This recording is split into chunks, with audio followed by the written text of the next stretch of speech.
Hola, ¿qué tal? ¿Cómo están todos ustedes? Me da mucho gusto saludarles y presentarles a Juan Carlos Monedero. Él es argentino, tiene pues un compañero de vida a la distancia que tiene el mismo nombre, pero ese otro Juan Carlos Monedero es español. Pero coinciden en que hacen lucha social de alguna manera en distintos ámbitos y a lo mejor de distinta forma y desde distintos pensamientos y distinta formación. ¿Cómo estás, Juan Carlos? Ahora digo, ¿quién eres tú?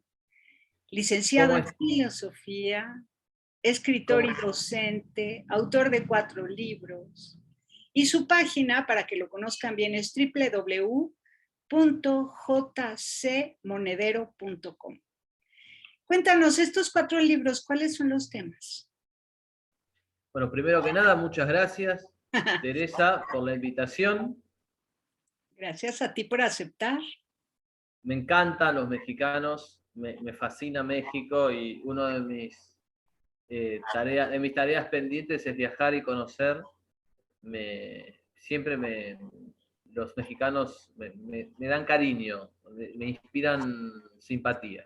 Ay, qué ¿Sí? bueno. Muchas gracias por decirlo. También nosotros queremos a los argentinos. Bueno, a Bueno, Toda América Latina, es es entrañable. recíproco. El primer libro se llama Lenguaje, Ideología y Poder y fue prologado por el doctor en filosofía y en historia Antonio Caponeto y el doctor en teología Alfredo Sáenz. Este libro versa sobre la influencia que el lenguaje tiene en el pensamiento y viceversa, el pensamiento en el lenguaje. Y cómo a través de instalar nueva terminología se pretende llevar a las personas a pensar algo y a realizar ciertas conductas de forma enmascarada, porque se trata de un lenguaje ambiguo que si fuese presentada en estas mismas conductas e ideas de manera frontal serían rechazadas. Claro, todo lo que tiene que ver con eufemismos, ¿verdad? Entender Exactamente. cómo se van diseñando los eufemismos y cómo van cambiando la conducta. Por ejemplo, el eufemismo, en vez de decir asesinato de un bebé, dicen interrupción del embarazo, en vez de decir eutanasia o suicidio, dicen muerte digna. Empiezan en vez de decir travestismo, dicen cambio de sexo, es decir, utilizan palabras para referirse a otras cosas y con eso lo que buscan es instalar conductas e ideas.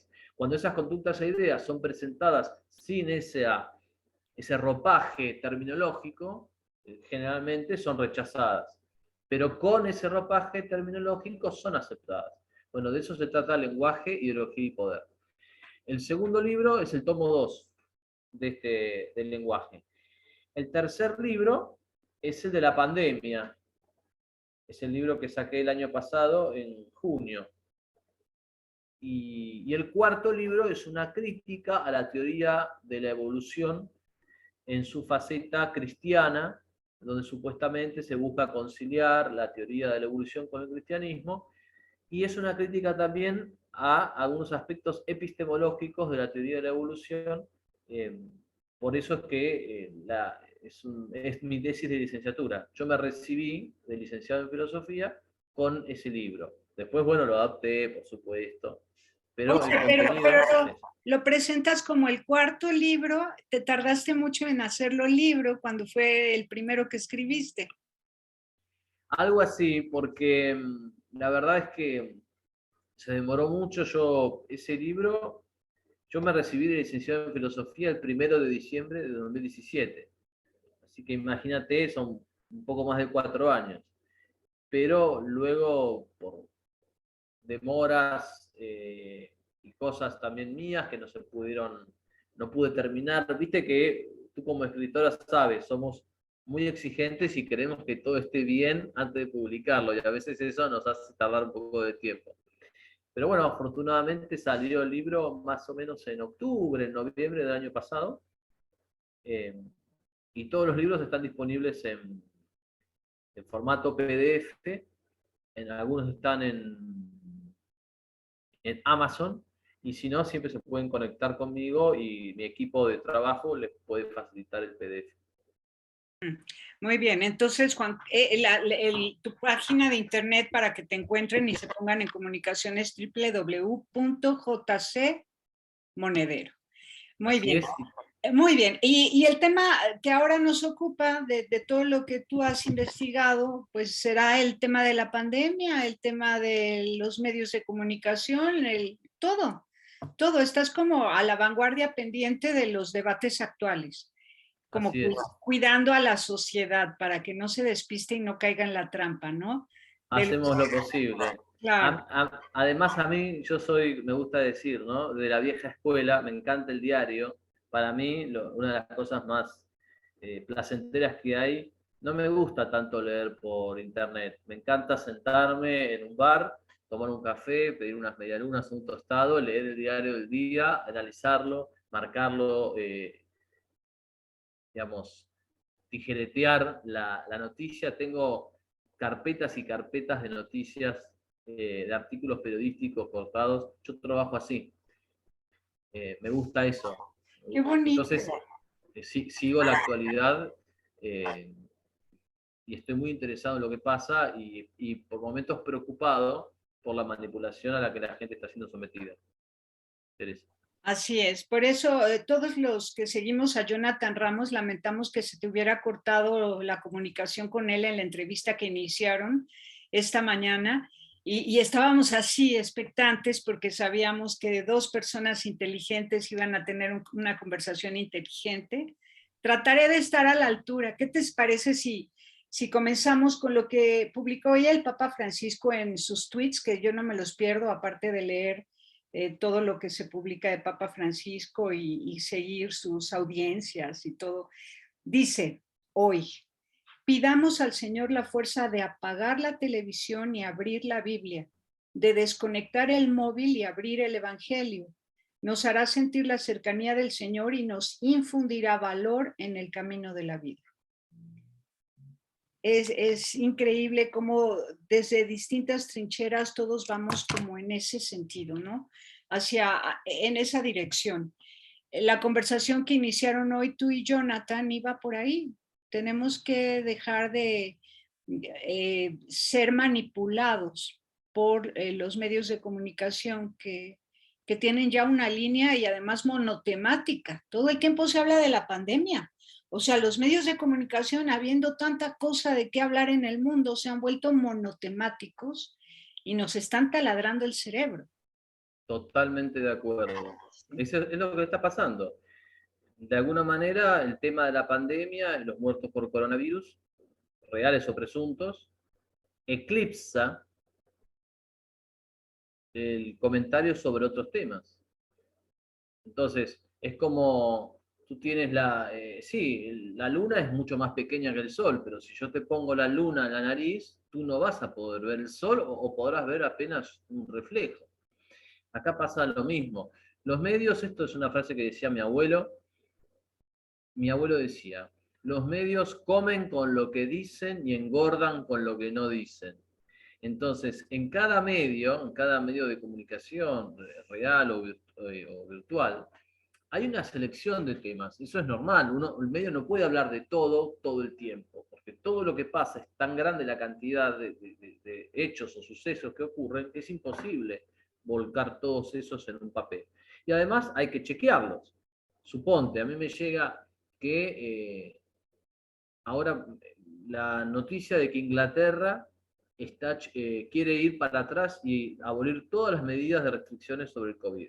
Todas. Las restricciones para los aviones, el barbijo, las vacunas. Bien, yo tengo que chequear eso. Por ahora entiendo que es verdad. Veo que hay varios medios distintos que tienen agendas distintas que coinciden en informar lo mismo. Entonces eso es un criterio de verosimilitud, ¿sí? Como tú bien lo sabes, porque tú eres periodista. Entonces, pero eso lleva un tiempo, yo no es que toco un botón y lo averiguo. Entonces, hasta que yo averiguo de esto, bueno, tengo que investigarlo. Por eso es importante tomarse ese tiempo. En otro orden de cosas, ha habido una hipertrofia, como tú dices, del tema pandemia, que también ha terminado en un terrorismo psicológico para con la gente. O sea, conozco casos de gente que está vacunada y no sale de la casa por miedo al contagio. Entonces, no es vida eso. O sea, para conservar la vida, perdemos la vida. Perdemos el afecto de los amigos, de los hijos, el abrazo, el salir, el conversar, el hacer ejercicio, el escuchar música, el nadar, el bailar. Es una locura. Es una locura. Creo que ahora esta palabra tan difícil de entender que encontramos en la voz de Jesucristo en el Evangelio, el que quiera salvar su vida la perderá y el que la pierda por mí la salvará, se entiende mejor que nunca. Porque, bueno, a nivel familia ya nos hemos reído mucho hablando del encierro. Yo tengo un hijo con discapacidad y nos estamos cuidando extremadamente por eso, ¿no? Pero decimos, Víctor y yo ya muertos de risa, es que de verdad de milagro tenemos ganas de vivir porque ya llevamos 2 años encerrados y solo porque somos creativos, estudiosos, buenos lectores, ¿no? Y estamos en comunicación con la gente a través de la tecnología, pero no es vida. No es vida y la pandemia sube, la gente sí se está muriendo en México. Conozco muchas personas cercanas que se han enfermado gravemente y varios de ellos han fallecido. Entonces, parece ser que sí hay un virus, pero no queda claro de dónde viene, si fue inventado, si es una guerra biológica y luego una manipulación terrible que nos lleva a la esclavitud con estas indicaciones de mantenernos en encierro, de vacunarnos sin saber que nos vacunan, que nos ponen, ¿no? Pero bueno, es tan controvertido que piensas en el bien común y en el bien personal. Ahora sí que estamos tratando de encontrar un equilibrio entre el bien común y el bien personal, en el sentido de que yo me privo de mi libertad de movimiento para cuidar a otros, para cuidar a quien vive conmigo, pero el bien personal, ¿en qué momento puede abrir una puertita para salir de vez en cuando de ese miedo, de esa angustia, de esa... Es durísimo. Mira, el bien común, cuando es bien común, nunca contradice el bien personal, antes bien lo incluye, lo contiene y lo ensalza. Entonces, si el bien común es verdadero bien común, integra el bien personal. Si de repente aquello que se te presenta como bien común te está destruyendo personalmente, mucho cuidado, porque entonces quizás no lo sea. Eso por un lado. Por otro lado, acá en el libro yo lo que noté es que acá es todo lo que pasó desde diciembre, desde marzo. El libro de la pandemia, ¿verdad? Sí, Muestra. me refiero a este, sí. Para que lo vean y quien pueda lo consiga. Me refiero a ¿Nos este. lees el título? Cuarentena. Sí, 2020, Argentina y el mundo bajo cuarentena. OMS, pandemia, COVID-19, tiranía sanitaria, nuevas vacunas y mucho más. Entonces, ¿qué es lo que... Acá hay 3 patas de una misma mesa, que no se pueden separar. La primera pata es la pandemia, la segunda pata es la cuarentena y la tercera pata son las vacunas. Los gobiernos han recibido de la OMS la declaración de la pandemia. Una vez que la OMS declara la pandemia ¿qué es? En principio, la palabra pandemia significa una emergencia sanitaria. Cuando la OMS declara la emergencia sanitaria, entonces los gobiernos empiezan a llevar adelante medidas de emergencia, o sea, a circunstancias extraordinarias, medidas extraordinarias. Y en esas medidas de emergencia empiezan a recortar nuestras libertades, a tomar más dinero, a acelerar los plazos de verificación de las vacunas, etc.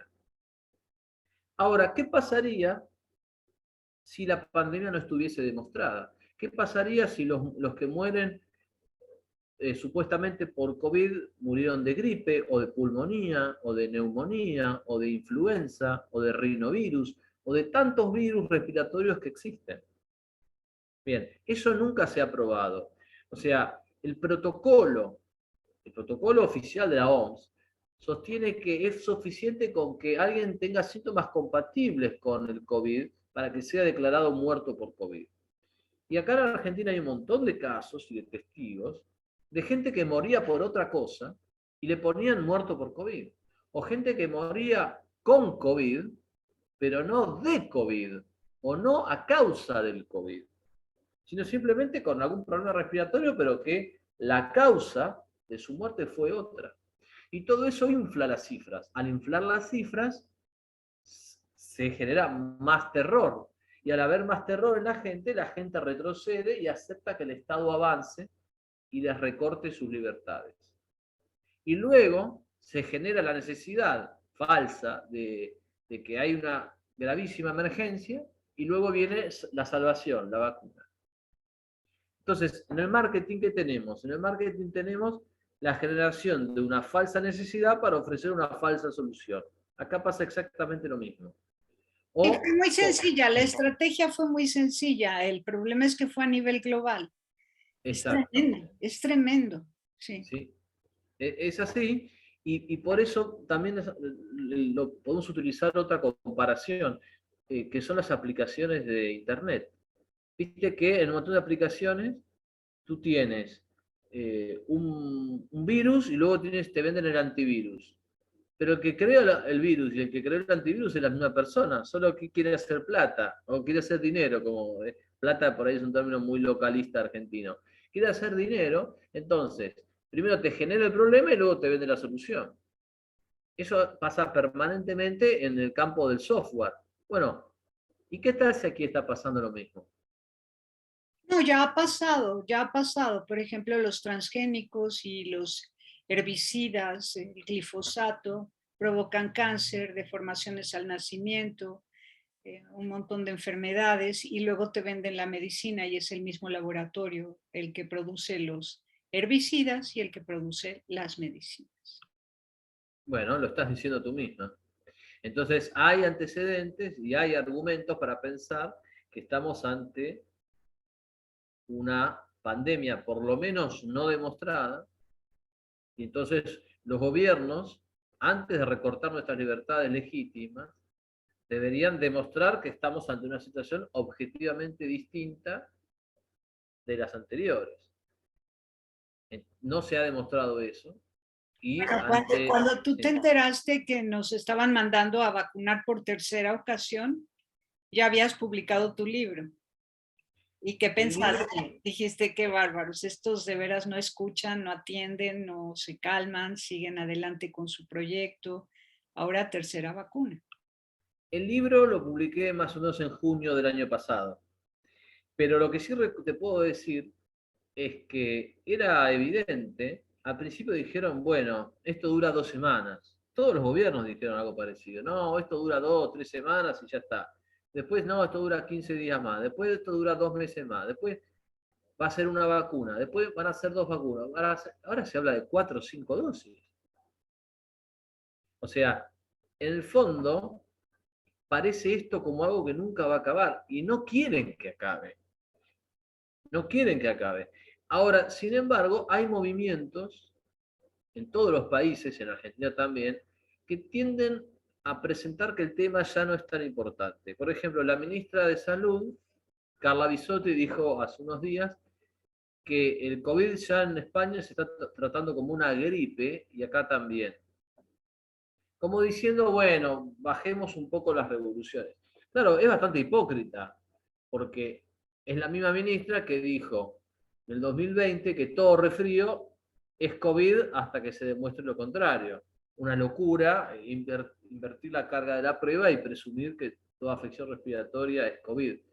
Entonces, obviamente ellos generaron el problema, lo inflaron y ahora se hacen los prudentes, los cautos, diciendo, no, bueno, seamos más atemperados. Pero es una estrategia vil. También es vil lo que están haciendo con el tema de la vacunación. No hay, en Argentina la vacunación no es obligatoria, pero están presionando por todos lados a la gente para que se vacune. Teresa, para ir a una fiesta de 15, hay municipios en Córdoba que están presionando, en una provincia de Buenos Aires, Córdoba es una de las provincias de la Argentina, hay municipios que están presionando a los niños, a los adolescentes, para que se vacunen y que presenten un pase sanitario para entrar a una fiesta de 15. Y te hablo del municipio de Serrano, te lo digo digamos, con precisión. Hay en Córdoba el municipio de Serrano, ¿sí? Es un municipio que está presionando concretamente a los jóvenes y adultos a que se vacunen. Bueno, acá está pasando que antes de una pequeña reunión de amigos o de familia, donde van 10 o 15 personas, en la invitación se avisa que todos tienen que llegar con comprobante anti-COVID, que no tienen COVID. Que tienen, Claro. imagínate lo que cuesta, 800 pesos mexicanos o 1,200 pesos mexicanos, dependiendo del tipo de prueba que se hagan, para ir a una reunión sencilla donde solo se van a comer tacos. O sea, Pero suponte, mira, sale carísima sí, la entrada a esas reuniones pero de amigos o familia. sale más cara la entrada de los tacos. Pero suponte que fuese gratis. Suponte que fuese gratis. Aún así, sería una exigencia desproporcionada. Y además de unas vacunas que hay un montón de estudios e investigaciones que por lo menos dicen que no sirven, porque la gente se vuelve a vacunar, a contagiar ya vacunada. O sea, me están exigiendo a mí algo que no me sirve para estar bien, no me asegura que no me voy a contagiar, no me asegura que no me voy a enfermar, no me asegura que no me voy a morir, pero sí me sirve para entrar a un restaurante o en una fiesta de amigos a comer tacos o en una fiesta de 15. O sea, no tiene sentido. Esto tenemos que decirlo. El rey está desnudo. Hoy el acto, de soberanía intelectual y de dignidad implica decir esta verdad. El rey está desnudo y todo esto es una gran patraña armada, sí, con un 1 o 2% de realidad, porque hay gente que muere, que tiene síntomas respiratorios, que la pasa mal, pero de ahí a decir que toda esa gente, esa bolsa de gente, es toda gente que sufre o muere por COVID, hay un abismo. Y Ahora, nadie quiere tomar y nadie quiere hacer el esfuerzo intelectual de pensar esto. Discúlpame, Teresa. no, sí, lo dices muy bien. El rey está desnudo, es increíble. Voy a buscar esa historia y la voy a contar. Estoy contando en mi canal de YouTube cuentos y era magnífico ese cuento. A ver, estaba pensando que lo único bueno de entre todo lo espantoso que estamos viviendo de este encierro, en las ciudades sobre todo, es que la gente del campo hoy es mucho más libre y más feliz. Los últimos serán los primeros, dijo Jesús. Y ahora yo veo que los últimos son los primeros.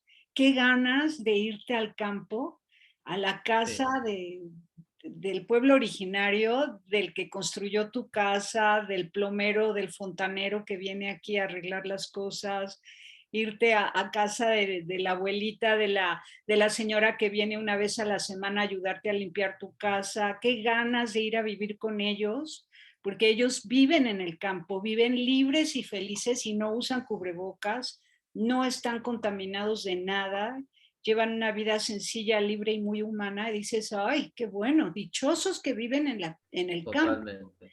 Y Sí, sí, nosotros sí. acá encerrados, es increíble.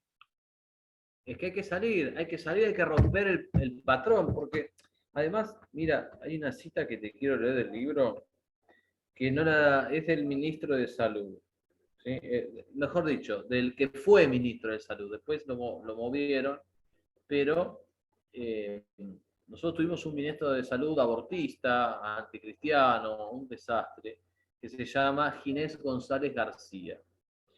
Y Ginés González García fue ministro de Salud hasta hace unos meses, un año, me parece, y después fue removido.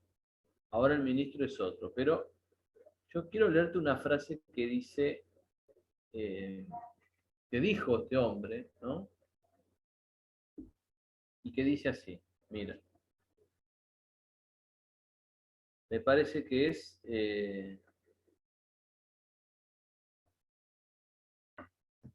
Te escucho, te escucho. Es transparente. Ginés González García sostuvo, como ministro de Salud, el barbijo tiene un efecto de disciplina social. Uno lo cumple y ve cuando los demás no lo hacen. Entonces, acá lo que se trata es que nosotros con el barbijo lo que estamos diciendo es, yo les creo a ustedes que hay pandemia. Por eso hace poco publiqué, lo van a poder encontrar en el blog, un artículo que decía por qué no uso barbijo en la calle y por qué no me voy a vacunar. Es decirle a ellos, les creo, y yo no les creo nada. ¿Y tú vas a publicar ese artículo dónde y cuándo? Ya Está ¿Dónde se publicado ahí puede? en el blog, sí, sí. En tu blog, www.jcmonedero.com. .com. Ok, bueno, y sabes que he estado leyendo también en noticias internacionales, todos los ciudadanos se quejan de sus gobernantes en el manejo del tema de la pandemia, las vacunas, todos. No hay un solo país que yo haya encontrado en las noticias internacionales que esté celebrando a su gobernante. Ni uno, todos están descontentos. Mira, el diario La Prensa, es un diario argentino, tiene un estudio donde muestra que las medidas de cuarentena que han aplicado los países han sido totalmente distintas unos de otros. Nosotros en la Argentina hemos tenido una de las cuarentenas más largas del mundo y más absurdas. Para que te des una idea, Teresa, aquí se arrestó a una señora de 80 años que estaba tomando sol. Una nena de 12 años en Santiago del Estero fue presa, fue arrestada y fue llevada presa por no usar barbijo. Una amiga mía, Lucía Escurra, lo digo porque ella verbalizó la cuestión, fue golpeada por una policía hace 2 semanas, 10 días, por no usar barbijo en el tren. La llenó de moretones y encima luego esta miserable de la policía, para taparse y cubrirse, la contrademanda y dice que la tuvo que la tuvo que golpear y arrestar porque ella se resistió a la autoridad. Pero así hay increíble. Un padre, el papá de Solange, no se pudo despedir de su hija porque le decía que moría de cáncer, una chica joven. No se pudo despedir porque le decían que no podía acercarse por el virus. Y después del escándalo que se armó, lo dejaron que él se acerque al ataúd. Pero en el ataúd no sabemos qué había. Él nunca pudo ver a su hija. O Sí, sea, nunca ha sido pudo una ser testigo. crueldad, ha habido una crueldad increíble. Es terrible, tremendo, tremendo. ¿Y qué es lo que tú propones? Que hagamos como que no pasa nada y vayamos por la vida como con toda libertad, eh, arriesgándonos y confiando en Dios. Es que aquí también cuenta mucho la fe, ¿no? Confiar en que nos vamos a morir cuando Dios decida, no cuando una pandemia decida. Me gusta mucho tu pregunta, Teresa. Yo propongo lo siguiente. Primero que nada, la fe en Dios no es incompatible con los cuidados sanitarios. Eso son compatibles. Imagínate una monja, unas monjas que están atendiendo en un hospital, tienen que limpiar las sábanas todos los días y no pueden decir, no, bueno, yo no limpio la sábana de los enfermos, total, Dios, no, cada uno se muere cuando Dios quiere, no puede, cada uno tiene que poner lo suyo, ¿no?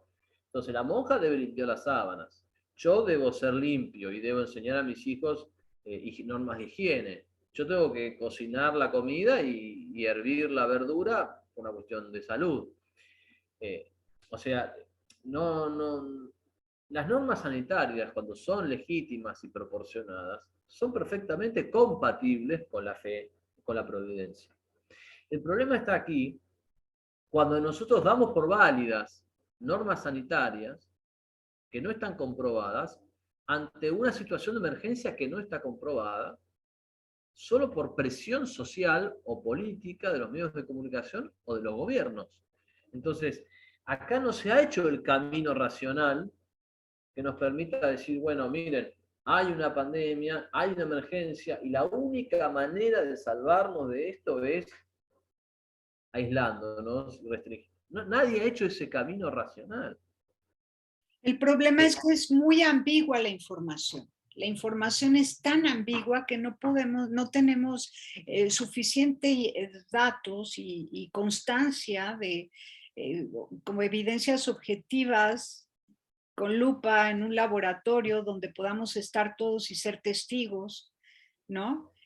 Y desde muy al inicio de la pandemia se contrató laboratorios para que fueran los que hicieran las investigaciones y las pruebas de COVID, pero ya contratados por una hegemonía, ¿cómo podrían ellos decir que no si les pagan mucho dinero para decir que sí? Entonces, Claro, ¿cómo es? sí, Sí. es el tema del conflicto de intereses, Teresa. O sea, tú no puedes poner a cuidar del gallinero al lobo.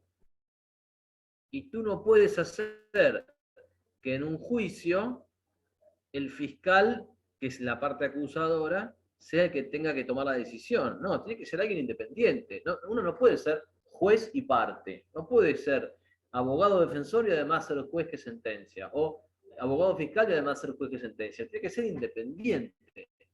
Entonces, acá tendría que haber alguna entidad o laboratorio que no gane nada con esto y que tenga las manos libres para decir, miren, yo hice esta investigación y pasa esto. En el libro yo menciono, por ejemplo, el caso de Goldschmidt. Goldschmidt es un investigador argentino que está radicado en Francia.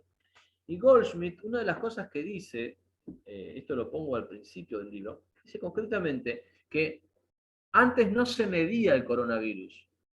Entonces, ¿cómo pueden decir que hay más casos de algo que antes no se medía? Entonces, primero que nada, no se puede declarar la pandemia de coronavirus cuando no se registraban y no se analizaban y no se contabilizaban los casos de coronavirus. Primero que nada. Entonces, cuando vemos que falta esa parte esencial de la mesa, todo lo demás queda afectado y queda en un carácter sumamente hipotético. Acá hay gente que decía, en los medios, decía permanentemente, no existen expertos en COVID, porque este es un tema nuevo. Perfecto. Ahora, si no existen expertos en COVID, no apliquemos medidas tan drásticas ante un tema altamente hipotético que nadie conoce bien.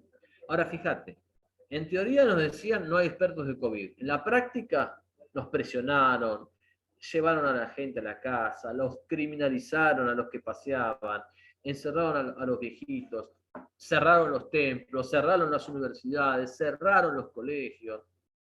Entonces, parecía que no tenían seguridad, pero después tenían una seguridad enorme. ¿De dónde salía esa seguridad? De la teoría no. Salía de otro lado. Es control social, es tiranía pseudosanitaria. Es un nuevo orden mundial con el pretexto de la pandemia. ¿Y para qué? ¿Qué quieren? La dominación. Y bueno, es porque ya nos han habituado a estar metidos en la tecnología y por ahí van a meter más cosas y vamos a ser pues consumidores constantes de todo lo que se transmita a través de la tecnología y eso no es... Mira, te cuento lo que está pasando. Esto pasó hace 3 semanas. Hace 3 semanas, nosotros en Argentina tenemos un programa de televisión que es uno de los programas de debates más vistos del país. Se llama Intratables. En ese programa, hace 3 semanas, se habló del chip. Se habló de que nos van a poner un chip que va a tener nuestra información, nuestros datos de salud, nuestros datos económicos. Es decir, ya se está hablando y se blanquea, incluso se hizo una encuesta, de qué pasa si nos ponemos un artefacto en el cuerpo. Y es impresionante cómo este tema, el problema no es que se rechace o se acepte, que se esté discutiendo, es una cosa inconcebible. Es inconcebible. Bueno, hace 3 semanas en Argentina se está trabajando en ese sentido. No, y también se dice que dentro de unas tres décadas nos van a poner bueno, yo ya no voy a estar con el favor de Dios, pero que van a Esperemos que poner, sí, esperemos que sí, y esperemos que yo también esté. que van a ponernos un chip acá en la parte occipital del cerebro para, como si tuviéramos la computadora metida en la cabeza y que no vamos a necesitar abrir el ordenador porque en voz alta tú le preguntas a tu chip cualquier cosa y te aparece Google aquí en la cabeza. ¡Qué espanto! Imagínate una cosa, imagínate que alguien coloca en ese chip, en la mano, en la cabeza, lo que sea, coloca algún tipo de dispositivo con el cual alguien en Londres, en Washington, en África, en China, toca un botón y te electrocuta y te puede matar. O toca un botón y te da un shock eléctrico. O toca un botón y afecta tus organismos, tus órganos sexuales. O sea, nadie toma nota de que no es una teoría de la conspiración que Bill Gates dijo que las nuevas vacunas van a generar producción poblacional. Eso lo dijo él. No es una falacia del espantapájaros. No es que yo se lo digo, se lo hago decir a Bill Gates. Él lo dijo. Entonces, si las nuevas vacunas pueden traer una reducción poblacional, pueden traer impotencia sexual, pueden traer infertilidad, esterilidad, o pueden traer muerte, dice Llana. Sí, entonces, tenemos que hacernos cargo de lo que sabemos. Sabemos, por un lado, que Bill Gates dijo eso de las nuevas vacunas, no de todas, de las nuevas, y por otro lado, esta es una nueva vacuna, ¿sí? Del COVID, o supuesta vacuna o inyección. Bien, lo más probable es que esta vacuna sea como las armas que carga el diablo. Y yo le sugiero a toda persona enfáticamente que no se vacune. Tú me preguntas, ¿qué tienen que hacer? ¿Qué tenemos que hacer? Salir a decir la verdad. Salir a decir esto, vivir la vida real, caminar por la calle, hacer ejercicio, nadar, abrazarnos, besarnos. Basta de la tontería, de la distancia y tener sentido común. Y si pueden y tienen un caballo, hagan equitación, que es lo más lindo que hay. Entonces, dejémonos de tonterías, ir a la montaña, ir a la playa, ir al mar, porque la vida es una sola y vale la pena. Y no podemos, no se puede respirar en un mundo lleno de mentiras. Sí, y tenemos que ya no tolerar tantas cosas, ¿no? Yo me acuerdo cuando era pequeña había una campaña tremenda que decía la familia pequeña vive mejor. Y de haber sido familias mexicanas de 6 o 7 hijos, se convirtieron en familias de 4 y luego de 2 y luego de 1 y luego de ninguno. Y así hemos ido permitiendo muchas cosas, ¿no? Hemos permitido el aborto, la eutanasia, la ideología de género, que nos encierren en nuestras casas. Hemos permitido y vamos permitiendo y permitiendo y permitiendo y pues eso no es vida. Tenemos que recuperar la fe, alimentar la fe, como dijo hoy Papa Francisco. Por favor, apaguen la televisión y abran la Biblia, apaguen el móvil y lean el Evangelio y se van a sentir mucho mejor, más capaces para vivir. Y creo que sí. Teresa, te agradezco muchísimo la entrevista y tu tiempo. Muchas gracias, Juan Carlos. Recomiendo a todo mundo que te vea. Jonathan Ramos te recomienda. Me pidió, por favor, que te haga esta entrevista, que demos oportunidad a que todo el mundo te conozca, que lean tus libros y bueno, que te sigan. Muchísimas gracias, Juan Carlos. Que Dios te bendiga. No, a ti, Teresa, te mando un beso y que estés muy bien. Y ojalá pronto puedas salir de tu casa, vivir, salir a comer con tus amigos, con tu familia, ¿sí? Que te lo mereces. Muchas gracias, gracias. Dios te bendiga. Adiós.